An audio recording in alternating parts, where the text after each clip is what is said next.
Welcome to Real Estate Coaching Radio, starring award-winning real estate coaches and #1 international best-selling authors, Tim and Julie Harris.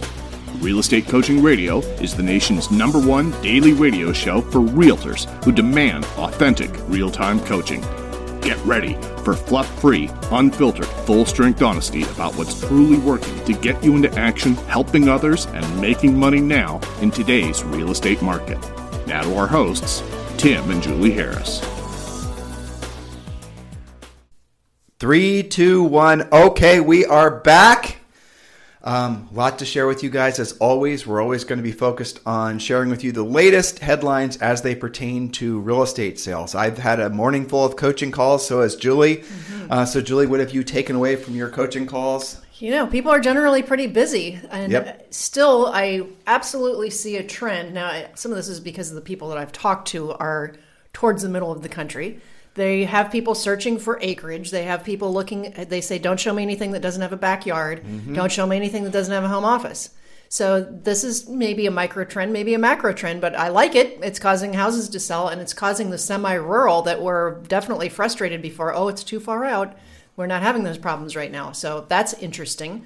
I definitely see the loan process being a bit more complicated with documentation. Things like having to verify employment as close to closing as 2 or 3 days before closing, kind of almost like a re-underwriting process. So make sure that you are coaching your buyer clients, and some of your listings are also buyer clients, that this is going to happen. And you may be coaching other agents that perhaps are not watching this, that, hey, you know, this is a bad time to go and apply for new credit. This is a bad time to take fewer hours if you don't have to at your job. You're going to be highly documented. Now, in exchange for that, you might also be getting a mortgage loan for as low as 2.5%. So all is not lost. That's right. And so I had a coaching call this morning with someone who works a lot with, almost exclusively with institutional investors.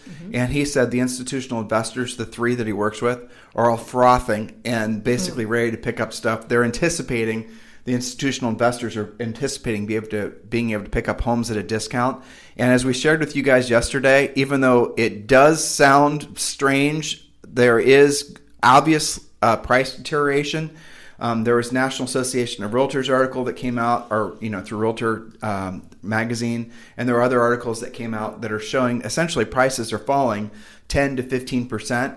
Some people are suggesting that they're going to fall towards 30% into next year. I doubt if that's true.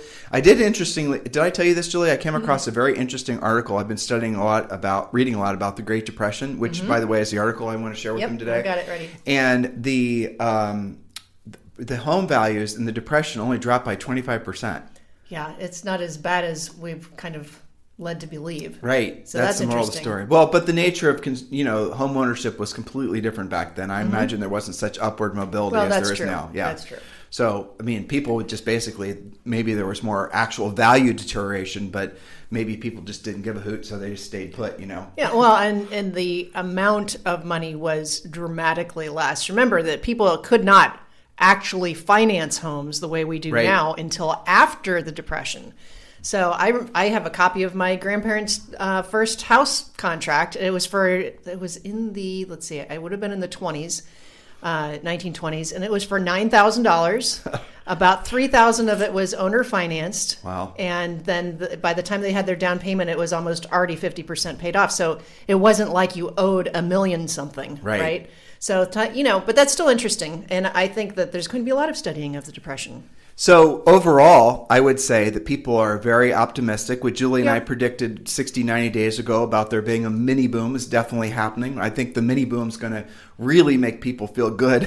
I do. I hope so. The real estate industry is going to have a big collective sigh of relief that everyone's going to be experiencing probably late June, early July. Guys, don't trust it though. We really don't see any reasons to believe it's going to last through the end of the year. So make sure you're protecting yourselves. And if you have not yet downloaded our Ultimate Agent Survival Guide, just text the word survival to 31996. Text the word survival to 31996. And I say this every day on every podcast and every other podcast that I do with other people. And I think it's true. And until someone comes up with a viable argument against it, we're going to keep saying it until there's a vaccine or a therapy, or I'll throw a third, an acceptance of it being what it is and there's nothing we can do about it, unless there's some essential collective agreement that we're just going to live with the coronavirus and we're not going to shut the entire economy down, or there's a therapy or there's a vaccine. Until that happens and until unemployment, that number drops below, obviously, where it is now, we're going to have massive, insurmountable headwinds for any sort of sustainable recovery to the economy. It isn't conceivable that with those two big obstacles in the way of, essentially our economy, that it's going to be any sort of quick bounce back. And all the people who are trumpeting the idea there was going to be a V-shaped recovery, whatever happened to all those so-called economists? They're all sort of gone. Their V-shape become the Nike swoosh. Yes, they're searching for the proper shape or letter. Right. So I think if this were the olden times, economists would basically be mostly sideshow freak types who are also selling you witchcraft and alchemy. And this is just the modern version of witchcraft and alchemy. No one really knows. This is a huge experiment that's never happened in the history of humanity before. And in the short run, here's what matters is you guys are all going to be experiencing, having the opportunity to participate in what is going to feel like a real estate boom, so make sure you do it. And if you guys haven't downloaded our Ultimate Agent Survival Guide, make sure you do that. Just text the word survival to 31996. So National Association of Realtors, as you guys know, we sometimes publish our podcast on NAR's website as well. We've been big proponents of NAR for a long time, and any of you guys who aren't proponents of NAR don't know what they actually do to cover your bacon. And I'll give you a salient recent example. A lot of the recent programs with regards to the PPP and all these other things that so many of you guys are using as a financial lifeline, and you should be, and again, that's included in our Ultimate Agent Survival Guide. Just text the word survival to 31996. Well, NAR was instrumental in making sure that agents were covered. 1099s and W-2s were covered for all these types of programs. Original proposals were just for W-2s, which would have meant a lot of 1099 agents would have just been left swinging in the breeze. And you know what? That would have happened to most of you guys. You would have been financially devastated. So NAR was back in the last crash, NAR actually intervened when the banks were essentially trying to make it the law that on REOs and short sales that they could set the commission rates for the real estate brokers. So anyway, there's my little commercial for NAR. They are your advocate. They are. They really are your advocate. They maybe do a poor job of explaining to you what they actually do, but without NAR, there's very good reasons to believe we would have been long dealt out of the game. By we, I mean the real estate industry, as in you, agents and brokers. So there was a great article that they published, and Julie, if you can just sort of hit the high points of it. I know it's long, but if you I'll do a little bit of scanning, a little bit of talking here to get to all the points we need. Okay, so here's an article that they come out with, and this is the reason we're reading this to you is because it's in perfect alignment with what Julie and I have been saying for the last 90 days. Almost like, dare I say, somebody at NAR who wrote the article is listening to our podcast. Julie? Yes, which is great. Okay, so the title is, Are We in a Recession or a Depression? How Each Would Affect Housing. And as Tim said, this is quite a robust article, so I'll try and pull out some of the main points. The past 2 coronavirus-ravaged months have left many folks wondering if we're in a recession or maybe even a Great Depression repeat like in the 1930s. Which of the scenarios is most likely and what's the difference between them? So let's start with some definitions. What is a recession? Most economists consider a recession to be a period of time with at least 2 consecutive quarters of negative growth, which are consecutive. Translation, high unemployment and a lot of financial pain. There are other factors, but those are the main tenets of it. And I was just talking about my grandparents. They were definitely scarred by the Great Depression, but there's also a lot of people who remember the recession very clearly too. Coaching clients and otherwise. So what's the difference between that and a depression? Well, the phrase is commonly knocked about, and there's lots of different definitions, strangely, for depression. But basically, it depends on the severity and length of the crisis. The longer it lasts and the worse it is, the more likely we are to call it a depression. Lawrence White, an economics professor at New York University, says, you know it when you see it. Now, let's compare some numbers. Around the Great Recession, unemployment peaked at 10% in late 2009. That crisis lasted about a year and a half, starting in December of 2007 and ending in June 2009. Meanwhile, unemployment hovered around 25% in 1933, which was the worst of the Great Depression. And that depression lasted for almost a decade into the 1930s until World War II finally pulled it out of the dire straits. So the Great Depression, to the previous point, difference between depression and recession is really the length and the depth. Okay, so you have two things going on. You had 25% unemployment, and you had a very, very stretched out time of crisis versus the 2007 to 2009. Yes, unemployment was bad at 10%, but it was basically over and done with the road to recovery within about 18 months. So let's compare that to today. Since the crisis began in mid-March, more than 33 million have filed for unemployment. Unemployment, including furloughs, is expected to be somewhere between 15 and 20%. That's about 1 in 5 American workers who is not working. Okay, so then you can look at the financial markets and how they're being affected. This is definitely a unique situation the economists are talking about. We don't have a direct comparison, but let's see. The start and end date of a recession, they're trying to pin a date on it. As depressions are not actually an official economic term, the Bureau isn't likely to say we're in one, and hopefully it won't come to that. Economists are hopeful that the stimulus checks and small business loans are going to make a big difference, as well as mortgage forbearances. All the stuff we've been talking about. So that's the main difference. See, they didn't have mortgage forbearance. They didn't have all of the stimulus stuff in the Depression or in the recession. Well, but the big takeaway is that effectively what they're laying out is what you guys, had you been listening to the podcast, would have been hearing from us 2-3 months ago.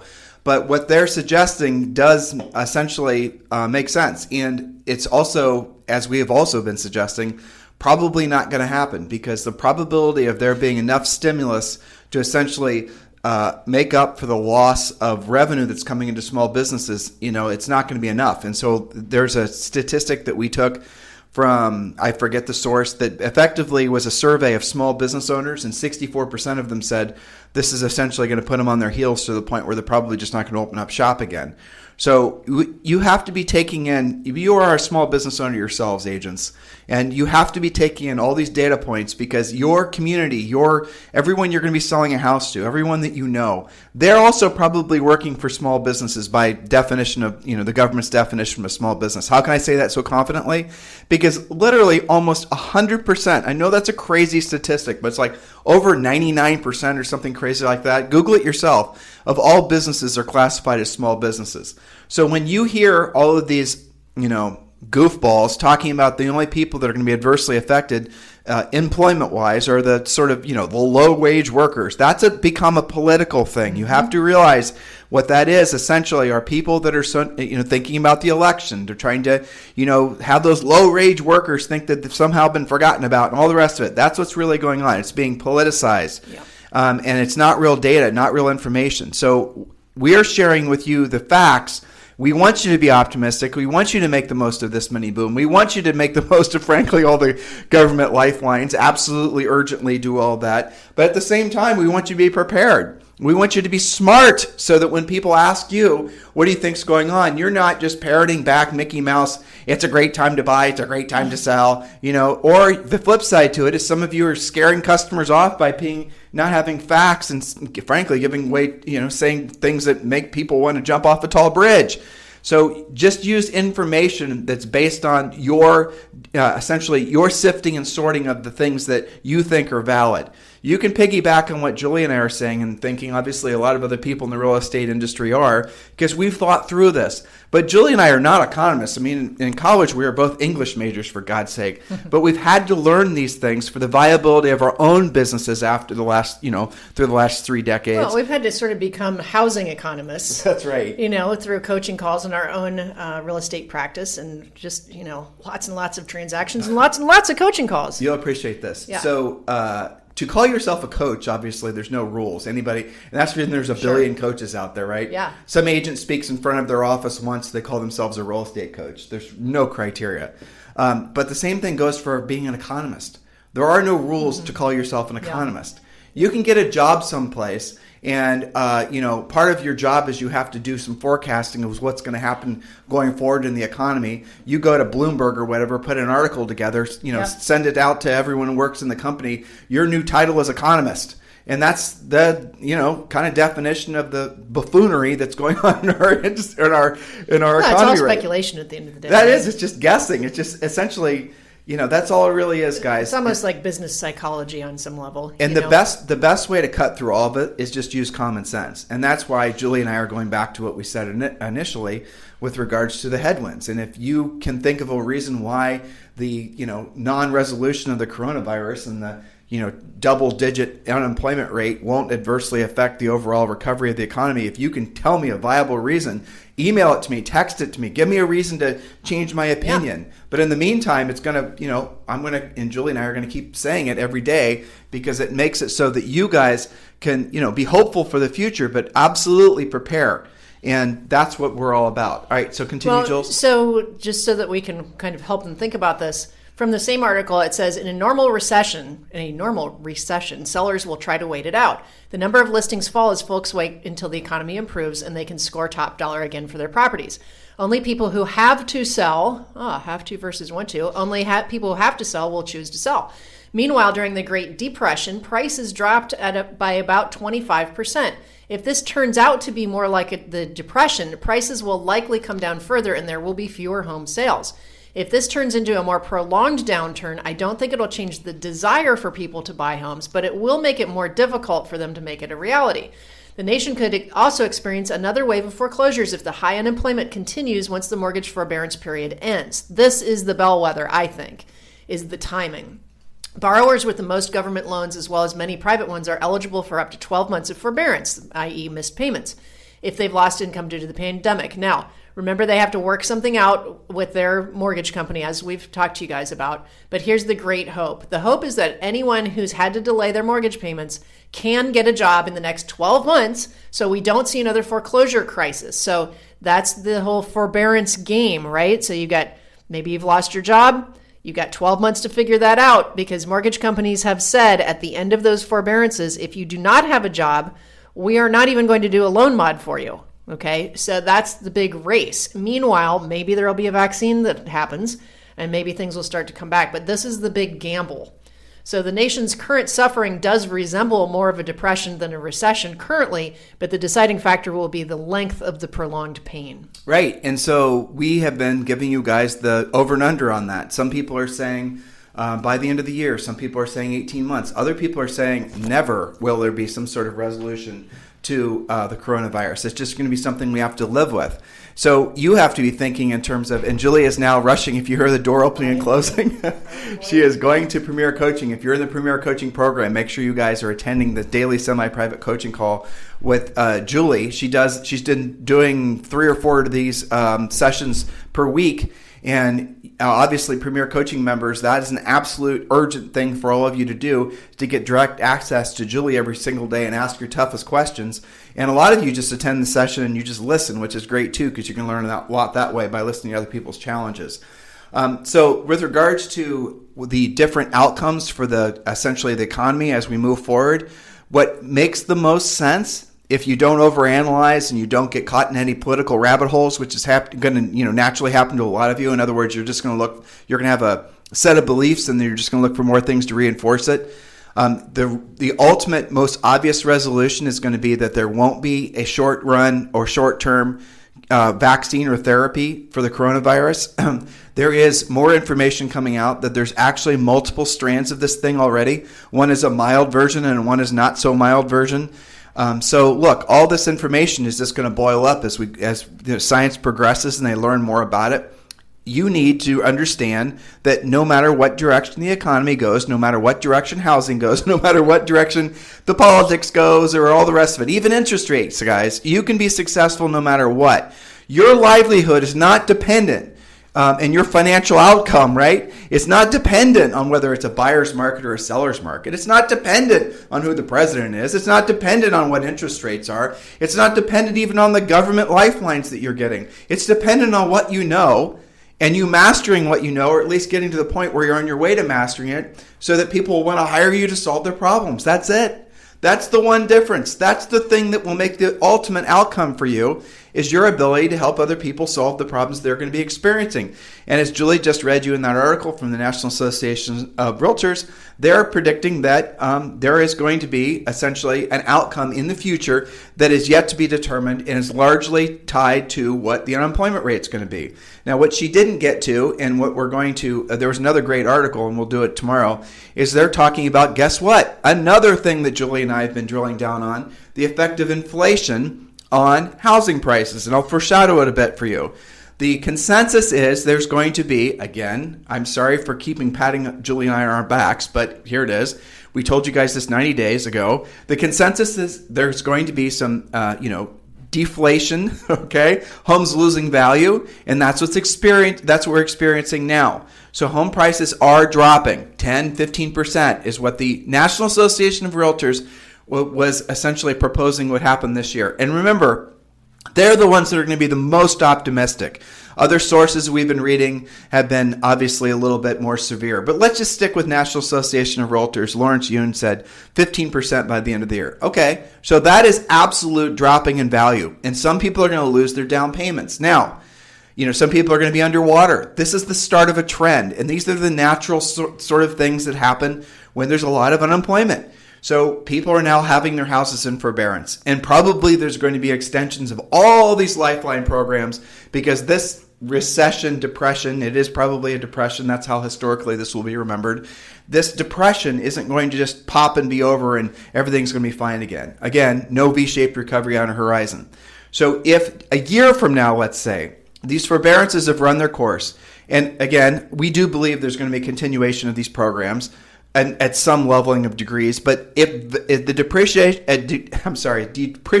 continues, as it will, but it's not going to happen like it did back in 07, 08, 09 because of the forbearances, because the government is already intervening, trying to keep people in their houses. No one's even talking about that, but trust your coach, or maybe your future coach. A year from now, that's what everyone's going to be talking about. Now, the other thing that, in a different NAR article that they were talking about, is when is inflation going to kick in? And again, quoting Lawrence Yun again, I'm not reading his exact quote. We'll do that tomorrow. I'm just foreshadowing what we're going to talk about because it is interesting, right? It helps you guys to prepare. He is again saying depreciation, which Julie and I have been saying, and then he's saying there's going to be inflation, which is, guess what, the exact same thing we've been saying. The inflation is a natural byproduct of all the money printing. Now, he is saying, which I thought was interesting, but he thought the inflation would kick in the next 5 years. So in the next 5 years, you're going to start seeing the damaging effects of inflation. Now, here's what it feels like initially. Again, listen tomorrow. But initially, inflation feels, whoa, it's good. Because when things start to inflate, it just like the word says, things start to become more costly, which means real estate values will increase, but so will everything else. So your house might go from being, $500,000 to $750,000. You might have thought you won the real estate lottery, but everything else in your life has increased in cost the same amount or more. Consumer goods, food, things like that. And if they too have gone up in price, the added sort of, it's a psychological thing saying my house is worth $750,000, but everything else is more expensive, then there's no added real buying power, or your net worth may have increased, but essentially your cost to exist has increased as well, so you don't get any benefit from it. It's one thing to go from in a low inflationary time, if your house goes up by $250,000, that puts you ahead of the curve. But if everything else is increasing commensurate with the amount that your house is quote unquote increased in value, you haven't gotten anywhere. You're just treading water. You guys get it? That's what NAR was expecting to happen within 5 years, but Julie and I think that's going to happen within 24 months. And we're going to give you our drill down on why we think that's going to happen and what you can be doing to prepare. But I want you to go back to what we were saying and what we've been saying. In the greatest times of change, and this is true in history, not just now, but going all the way back just to the original written Old Testament, all that stuff. The oldest history you can find. The greatest fortunes.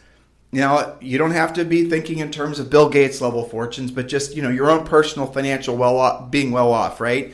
Or being rich even, where your money works for you and you no longer have to work for your money. Those fortunes were made during the greatest times of change. That's always true. And we're experiencing a long-term greatest time of change era. 5-10 years most likely. 10 years. Dear God, Tim, did you really say that? Well, let me back it up. During the 07 crisis, and that's sort of started, it was September of 07. I remember it well when the first subprime mortgage company, failed.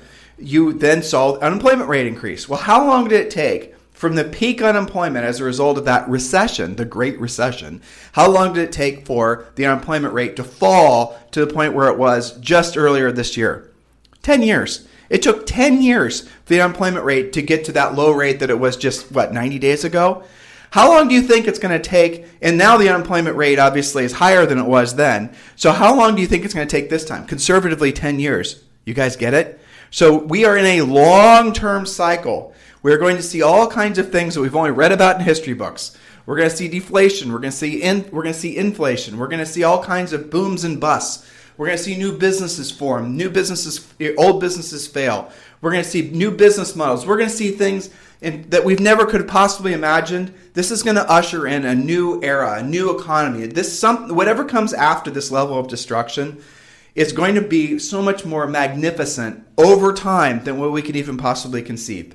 This is what these types of events in history have always resulted in, is something that's essentially a huge step forward. Now, I'm not saying it's going to be, we're here one day and, next day everything's sort of, perfect. It's not going to be like that. It's going to take a long period of time. Again, a lot of pain, unfortunately, is going to happen. You are right there on the front lines of being able to have a huge impact on people's lives. You are going to be the person that goes in there and helps people save their houses, solve their problems.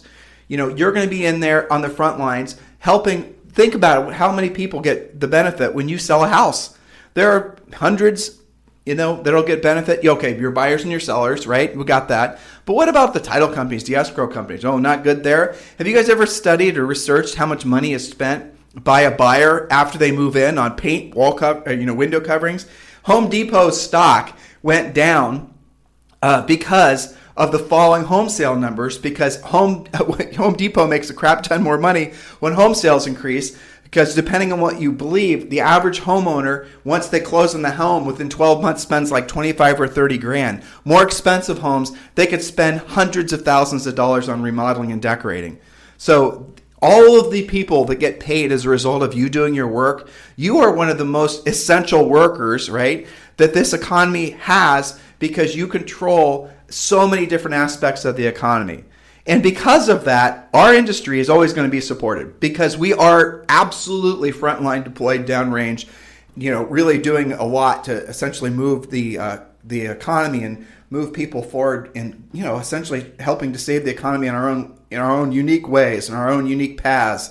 So, guys, what matters most is you stay focused. You do everything in your power to learn the skills this new market demands, and when you do that, you're going to be fine. Now, listen. Thank you very much for continuing to make this the number one listened to daily podcast for real estate agents.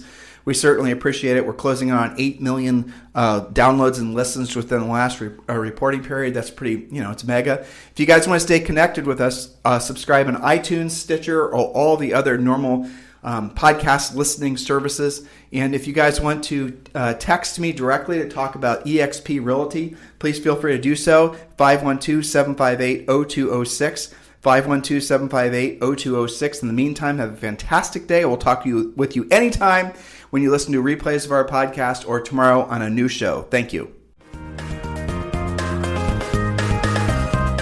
This program has been a presentation by Tim and Julie Harris, Real Estate Coaching. For more information on our real estate coaching and training programs, visit our website at timandjulieharris.com. Remember to tune in weekdays at noon for upcoming shows. And until next time, thank you for listening to Real Estate Coaching Radio with Tim and Julie Harris. This podcast is a part of the C-Suite Radio Network. For more top business podcasts, visit c-suiteradio.com.